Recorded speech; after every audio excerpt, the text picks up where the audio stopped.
परमेश्वर का नाम का महिमा हो। पिछला 2 एपिसोड में मूर्ति पूजा या मूर्ति बनाना इस विषय के बारे में बाइबल में से कुछ पद निकालकर हमने कुछ विषय चिंता किया था।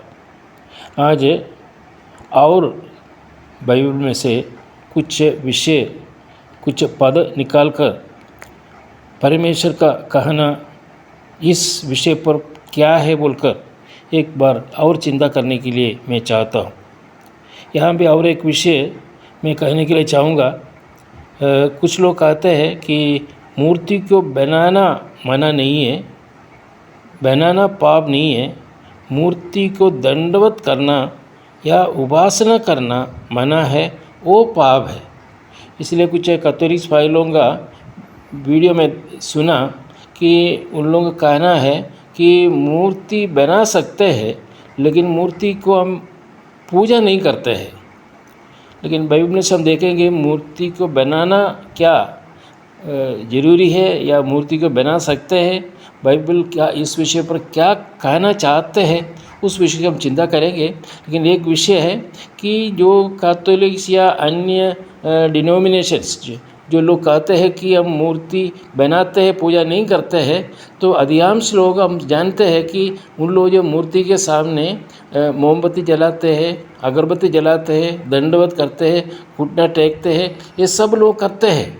उसका अर्थ यह है कि उसको पूजा का बराबर है, वो पूजा करते हैं वो। लेकिन जो भी हो, हम अभी पहले हम चिंता करेंगे ये बाइबल में मूर्ति बनाने के बारे में क्या विषय बाइबल में लिखा है, वो हम थोड़ा सा चिंता करेंगे। सबसे पहले एक्सोडस निर्गमन पुस्तक उसका 20 अध्याय उसके 4 पद की ओर हम आएंगे। निर्गमन उसका 20 अध्याय उसका 4 पद। देखिए यहाँ पर ऐसा लिखा है, तू अपने लिए कोई मूर्ति खोद कर ना बनाना। एकदम स्पष्ट है, बनाने के बाद ही जो है पूजा का आ जाता है सवाल, पूजा करना नहीं करना। लेकिन पहले परमेश्वर ने कहा कि तू अपने लिए कोई मूर्ति खोद कर ना बनाना, ना किसी की प्रतिमा बनाना जो आकाश में या पृथ्वी पर या पृथ्वी के जल में हो। कोई भी वस्तु का या व्यक्ति का मूर्ति बनाना नहीं बोलकर परमेश्वर का स्पष्ट रूप में उनका आज्ञा है। इसके बदले नहीं हम मूर्ति बनाते हैं, हम पूजा नहीं करते बोलने से वो सही नहीं है। मूर्ति बनाना भी पाप है। अगर कोई कहे कि नहीं मूर्ति बना सकते हैं, मूर्ति को पूजा करना गलत है, वो ऐसा इस प्रकार नहीं है। प्रिय भाई और बहनों, मूर्ति बनाना वचन के आधार पर एक्सोडस चैप्टर 20 वर्स 4 में स्पष्ट रूप में लिखा है कि मूर्ति बनाना पाप है। तू अपने लिए कोई मूर्ति खोद कर ना बनाना, ना किसी की प्रतिमा बनाना जो आकाश में व पृथ्वी पर या पृथ्वी के जल में। मूर्ति बनाना सही नहीं है, ये प्रभु का आज्ञा का उल्लंघन है। और एक पद हम पढ़ेंगे, लेवी पुस्तक लेविटिकस उसका 19 अध्याय उसके 4 पद। लेवी उसका 19 अध्याय उसका 4 पद। वहाँ पे इस तरफ लिखा है, तुम मूर्तियों की ओर ना फिरना और देवताओं की प्रतिमाएं डालकर ना बना लेना, मैं तुम्हारा परमेश्वर यहोवा हूँ। इधर भी पूजा करने के बारे में कुछ नहीं लिखा, दंडवत करने के बारे में नहीं लिखा, उपासना करने के बारे में नहीं लिखा। यहाँ क्या लिखा है, तुम मूर्तियों की ओर तुम नहीं फिरना, मूर्तियों के पास नहीं जाना। अगर मूर्ति बना कर रखा है तो उसके पास नहीं जाना, और देवताओं की प्रतिमाएं नहीं बनाना। क्योंकि कहता है, उसके बाद कहता है कि मैं मतलब कौन है? ईश्वर, परमेश्वर एक है और परमेश्वर जीवित है। कहता है कि मैं जीवित हूँ, मैं परमेश्वर यहोवा हूँ, मैं परमेश्वर यहोवा हूँ। इसलिए तुम्हें कोई भी वस्तु आकाश के नीचे, आकाश में या पृथ्वी में या समुद्र में कोई भी व्यक्ति या वस्तु का मूर्ति या प्रतिमा नहीं बनाना, ये विषय स्पष्ट रूप में यहाँ पर हम देख सकते हैं। आइए प्रिय भाई और बहनों, और एक पद हम चिंता करेंगे, बाइबल में से हम पढ़ेंगे यशायाह पुस्तक उसका दूसरा अध्याय उसका 8वां पद। यशायाह पुस्तक उसका दूसरा अध्याय उसका 8वां पद। यहाँ पर क्या लिखा है? यशायाह दूसरा अध्याय उसका 8वां पद। उनका देश मूर्तियों से भरा है, वे अपने हाथों की बनाई हुई वस्तुओं को जिन्हें उन्होंने अपनी उंगलियों से संवारा है दंडवत करते हैं। इसका अर्थ क्या है? उनका देश मूर्तियों से भरा है, वे अपने हाथों की बनाई हुई वस्तुओं को जिन्हें उन्होंने अपनी उंगलियों से संवारा है दंडवत करते हैं।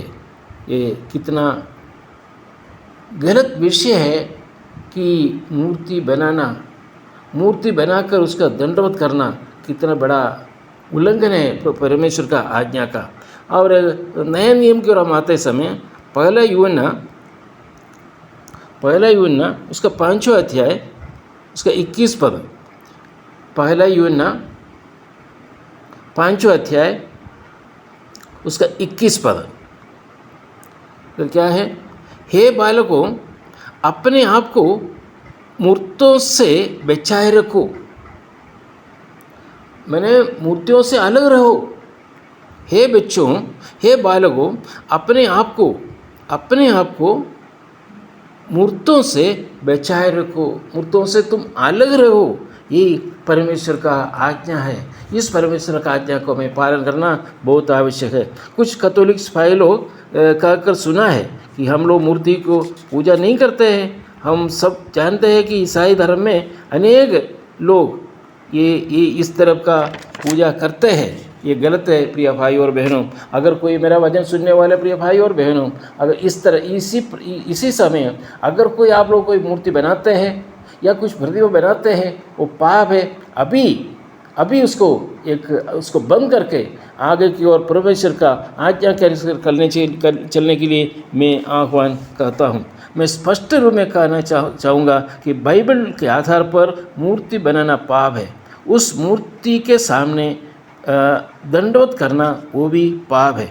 और एक दो पद पढ़कर मैं इस विषय को मैं समाप्त करना चाहूँगा। यशायाह पुस्तक 44 उसका 6 से लेकर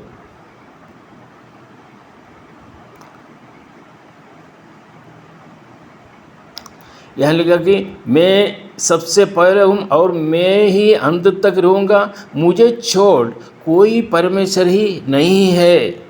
उसका वही पुस्तक यशायाह पुस्तक उसका 45 में हम देखेंगे। 45 में उसका 20 पद पढ़कर मैं समाप्त करूँगा आज का संदेश। यशायाह पुस्तक उसका 45 उसका 20 पद यह लिखा है, हे अन्य जातियों में से बचे हुए लोगों, सुनो, हे अन्य जातियों में से बचे हुए लोगों, इकट्ठे होकर आओ, एक संग मिलकर निकट आओ। वह जो अपनी लकड़ी की खोदी हुई मूर्तें लिए फिरते हैं और ऐसे देवता से जिससे उद्धार नहीं हो सकता प्रार्थना करते हैं, वे अज्ञान हैं। जो लोग ऐसा मूर्ति को बनाकर, जो जंगल से लकड़ी लाकर या मिट्टी खोदकर मिट्टी से एक प्रतिमा बनाकर उसका सामने अगर दंडवत करें, उद्धार नहीं पा सकता।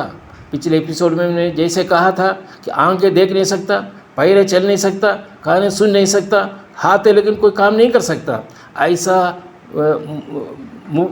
प्रतिमा का सामने अगर दंडवत करें, यह लिखा है ऐसे देवता से जिससे उद्धार नहीं हो सकता। आपको जो भी विषय के लिए आप उनके पास जाते हो आपको उद्धार नहीं मिलेगा। आपका कोई प्रार्थना सुन नहीं सकता, क्योंकि उनका कार्य सुन नहीं सकता। और ये लिखा है कि प्रार्थना करते हैं वे अज्ञान हैं।